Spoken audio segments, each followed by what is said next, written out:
Does mind exist? What a stupid question, you might say. Surely we have minds, and we think and feel and believe all the time. But eliminative materialism, one of the theories in the philosophy of mind, says no, minds don't exist. Eliminative materialism is the view that some or all common-sense mental states and properties, which the theory says are folk-psychological, do not exist. It claims that our ordinary talk of mentality will ultimately be eliminated to give way to a completed neuroscience, just as astrology is now considered obsolete. In this video, I will mainly look at the defense of the theory as developed by the philosopher Paul Churchland in his Eliminative Materialism and the Propositional Attitudes, and Objections to it. What exactly constitutes this folk psychology that Churchland claims is a false theory? One component of folk psychology is propositional attitudes, or attitudes to propositions. Any verb that can fit into the sentence I verb that proposition denotes a propositional attitude. For example, believe, desire, fear, hope, intend. I believe that I'm a decent person. I desire that you bring me a nice dish of carbonara.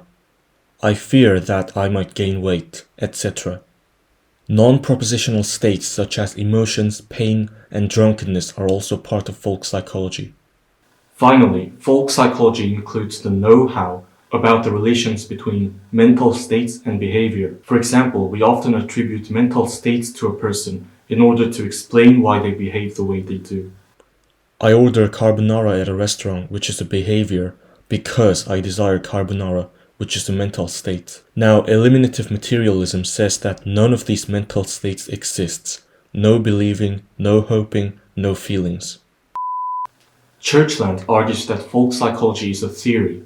Not just a theory, but a false one. So minds are just theoretical entities. But an immediate response is that we do feel like we feel pain and believe and hope all the time. In other words, there is an introspective certainty about the existence of our mental states. But Churchland offers an analogy to reject this claim.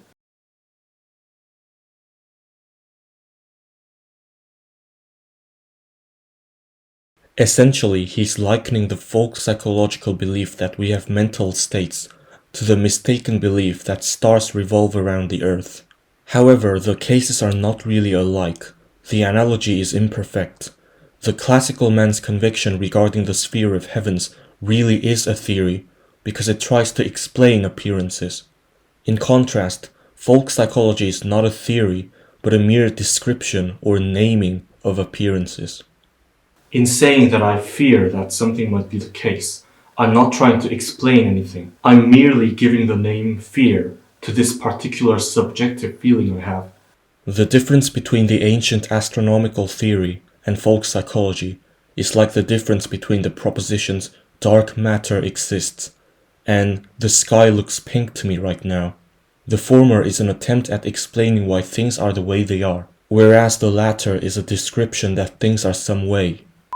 Churchland goes on to point out the supposed faults of folk psychology as a theory. He says that the history of folk psychology is one of retreat, infertility, and decadence. Retreat refers to the fact that the domain to which folk psychology was attributed gradually became smaller and smaller. We used to believe that natural objects like wind and rivers had mental states, but now we think only sentient animals have them.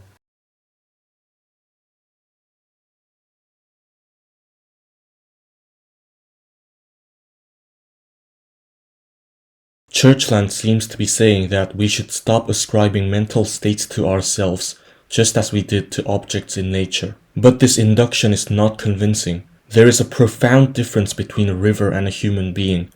We are human beings ourselves, and we know from introspection that we do believe, desire, hope, fear, etc. But we have never been a river.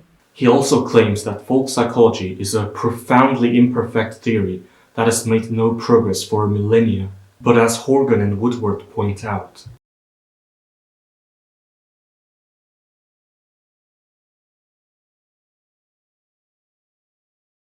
if then Churchland's accusation loses its strength.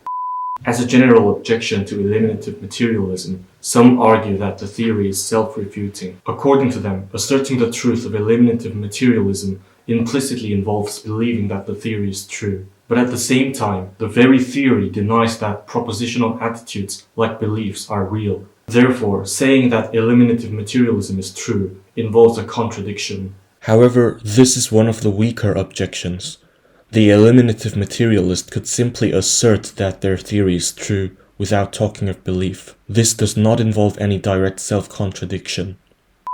A much stronger objection to eliminative materialism is that folk psychology has predictive and explanatory power. Even those who reject the reality of folk psychological mental states, such as Daniel Dennett, admit that they are at least useful fictions. In the talking about human beings as though they had mental states provides us with a useful way of predicting and explaining their behavior. But you certainly need not take this anti-realist approach to mental states in order to criticize eliminative materialism.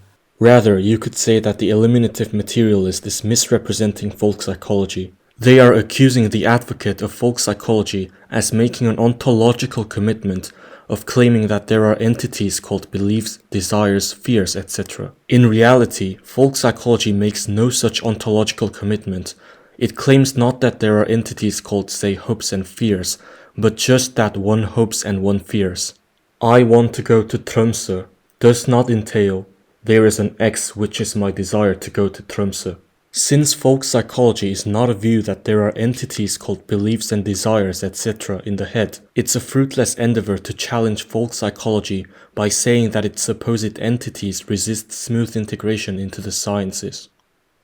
A final objection to eliminative materialism relates to the concept of qualia, defined as the phenomenal character or the particular way things feel to an individual. For example, the orangeness of a particular sunset, or the taste of a particular cherry, as felt by each individual. Eliminative materialism denies that qualia exist, for they are part of folk psychology. The claim that there is no phenomenal character to our experience is, I believe, the most absurd of all claims that eliminative materialism makes and renders the theory unacceptable.